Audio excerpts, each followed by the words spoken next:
네, 안녕하십니까. 보세요.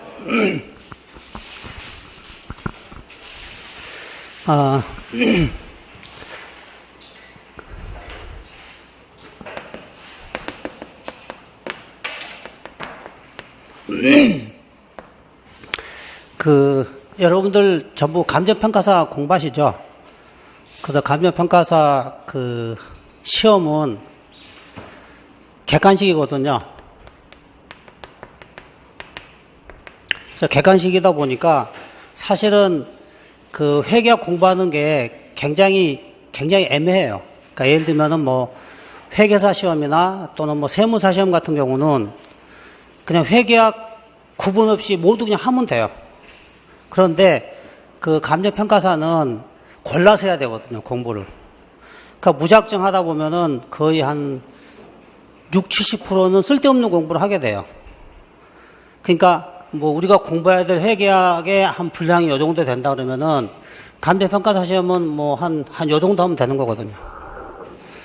그러니까 회계사 시험은 범위가 없기 때문에 있는 대로 다 하면 되는데, 근데 감정평가사는 그 일부분만 해야 되기 때문에 굉장히 효율적인 공부가 굉장히 중요합니다. 그래서 사실은 혼자 공부하는 건 굉장히 쓸데없는 공부를 할 가능성이 굉장히 많습니다. 그래서 학원에서 강의 듣는 게 굉장히 중요하다는 생각이고, 그 다음에 회계 원리는 우리가 이 시험 공부를 하기 위해서는 말 그대로 가장 기초를 배우는 거거든요. 기초를 배우는 건데, 지금 강의 시간이 지금 3주로 돼 있잖아요. 3주로 돼 있는데, 3주로 잡은 이유가 회계 원리는 길게 잡아서 공부할 필요가 전혀 없거든요. 그러니까 사실은 한 2주 정도만 하면 돼요.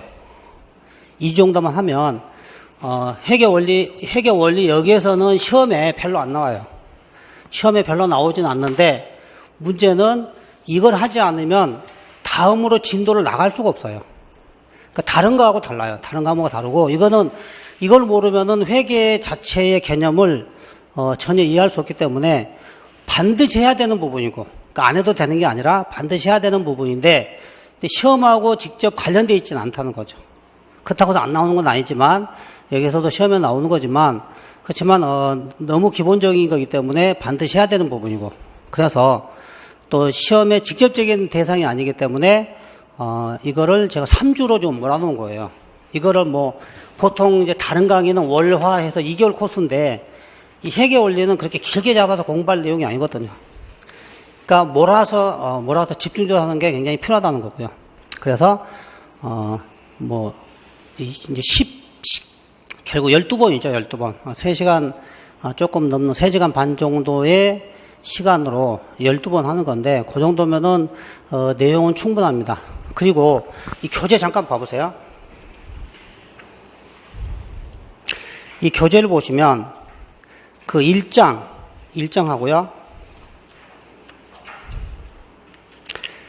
그러니까, 우리 교재 2장,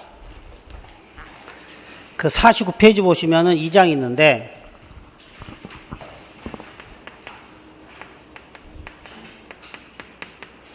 그 2장하고, 그 다음에, 자본 있거든요. 자본. 제일 뒤쪽에 보면, 자본이, 제 7장입니다. 7장.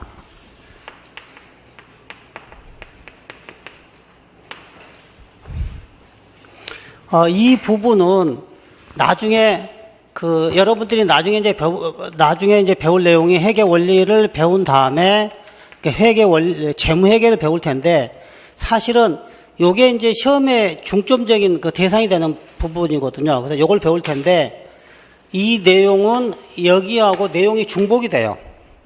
내용적으로. 다시 말하면, 이 내용은 이때도 배우는데, 다만 회계 원리에서 이거를 좀 배우게 되면 여기서 배울 때 훨씬 수월해지는 거죠.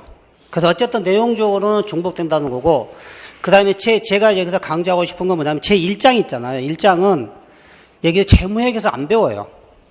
나중에 7, 8월 달에 이제 본격적인 강의를 할 때 안 배우지만, 이거를 모르면은 재무회계를 할 수가 없어요. 회계 원리에서 여러분들이 배울 가장 중요한 내용은 제 1장입니다. 1장. 다시 말하면 이게 이제 복식부기 원리를 배우는 거거든요. 이게 복식부기 원리를 배우는 건데, 이게 가장 중요하다는 거. 요게 아마, 한 반 정도는 차지할 거예요. 강의 내용 중에. 제 일장이지만, 내용적으로, 반이 조금 안 될 수 있는데, 그 내용이 가장 중요하다는 거. 다시 말하면, 이 부분은 여러분들이 절대로 빠져서는 안 된다는 거예요. 이거는 빠지면 그냥 이것만 몰라요. 그런데, 제 1장은 빠지면 전체를 모르게 돼요. 자, 그래서 일단은 제가 회계 원리를 집중적으로 강의하는 이유를 잠깐 설명했고, 그렇게 오래 끌어서 질질 끌어서 할 내용이 아니기 때문에 3주에 몰았고, 그 다음에 제가 전에는 회계 원리를 가장 일반적인 많이 보는 책을 가지고 했었는데, 근데 그 책도 두꺼워요. 전에는 제가 했었거든요. 책이 두껍고 그 책조차도 한 3분의 1 정도만 배우면 되거든요. 3분의 2가 사실은 이쪽하고 중복되는 부분이라서 실제로 교재만 해도 여러분들 이거 얼마예요? 이거 얼마 주고 사셨어요? 만 원 안 되죠? 그죠? 4만 원 주고 샀어요. 4만 원.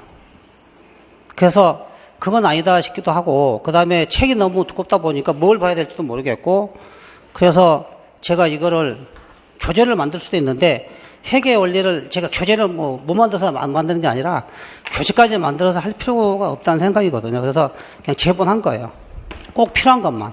그러니까 여러분들은 이거 이상 할 필요 없어요. 왜냐하면 나중에 재무회계에서 다 배우거든요. 그래서 여러분들이 여기서 배울 내용은 그 복식부기 원리에 대한 기본 개념을 정확하게 이해하는 거고요. 그래서 제가 이 책도 간단하게 쓴 이유도 그렇습니다. 회계 원리를 그렇게 많이 투자할 필요는 없다는 거. 개념만 알면 되기 때문에, 그래서 제가 책을 이걸로 간단하게 하는 거고요. 그 다음에 이제 처음 배우는 거니까 여러분들이 이제 회계학을 학교 다닐 때나 해서 좀 접해봤는지 모르겠지만, 그 회계 여러 가지 그 개념이나 분류 이런 것들을 잠깐 제가 설명할게요. 그 수준으로 따진다면은